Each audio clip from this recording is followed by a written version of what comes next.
Green revolution के दौरान बहुत सारे इनऑर्गेनिक फर्टिलाइजर्स और पेस्टिसाइड्स का यूज बढ़ा दिया गया और ऐसा करने से क्रॉप प्रोडक्शन में एनहांसमेंट देखा गया, यानी कि क्रॉप की ईल्ड यानी कि उसका उत्पाद बढ़ गया।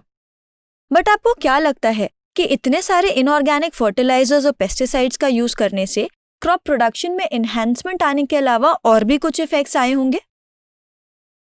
तो हम देखते हैं अपने अगले कॉन्सेप्ट वीडियो में, जिसका नाम है इफेक्ट्स ऑफ एग्रोकेमिकल्स। एग्रोकेमिकल्स जैसे कि पेस्टिसाइड्स, फंजिसाइड्स या फिर हर्बिसाइड्स यूज किए जाने लगे क्रॉप फील्ड्स पर, और ये क्रॉप को हार्म ना करके नॉन टारगेट ऑर्गेनिजम्स को हार्म करते थे, यानी कि ये टॉक्सिक की तरह काम करते थे उन ऑर्गेनिजम्स पे जो हमारे क्रॉप्स को नुकसान पहुंचा सकते हैं।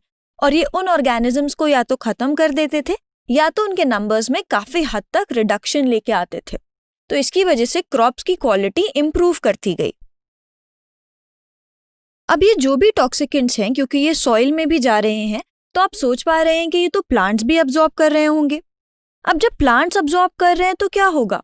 सक्सेसिव लेवल्स पे वापस अगर आप याद करें कि ये ऊपर की तरफ जब ट्रॉफिक लेवल्स पे मूव करेगा तो क्या होगा? प्लांट्स पे किसी हर्बीवोर ने फीड किया, और उस हर्बीवोर पे किसने फीड किया? किसी कार्निवोर ने। उसके बाद उसके ऊपर भी एक और कार्निवोर ने उसको फीड किया, और फिर से आपने देखा कि एक और ऑर्गेनिज्म ने उस ऑर्गेनिज्म को खा लिया। तो अगर आप याद करें, हमने एक टर्म पढ़ा था बायोमैग्निफिकेशन, जिसमें कोई भी एक टॉक्सिक सब्सटेंस अगर ट्रॉफिक लेवल्स में ऊपर की तरफ सक्सेसिवली मूव करता है तो उसका कॉन्सेंट्रेशन बढ़ते जाता है।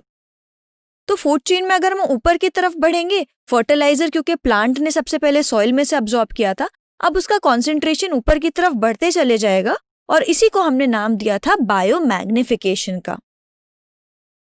और बायोमैग्निफिकेशन कॉज करने के साथ साथ बहुत सारे केमिकल्स वॉश अवे होकर वाटर बॉडीज में चले जाते हैं, और फिर यूट्रोफिकेशन में भी बहुत ज्यादा कंट्रीब्यूशन देते हैं, जिसकी वजह से एक्वेटिक लाइफ भी इफेक्ट होती है। तो आई होप आप समझ गए होंगे कि एग्रोकेमिकल्स जहां पर एक क्रॉप को फायदा पहुंचा रहे हैं, वहां पर बहुत सारे ऑर्गेनिजम्स को वो नुकसान भी पहुंचा रहे हैं।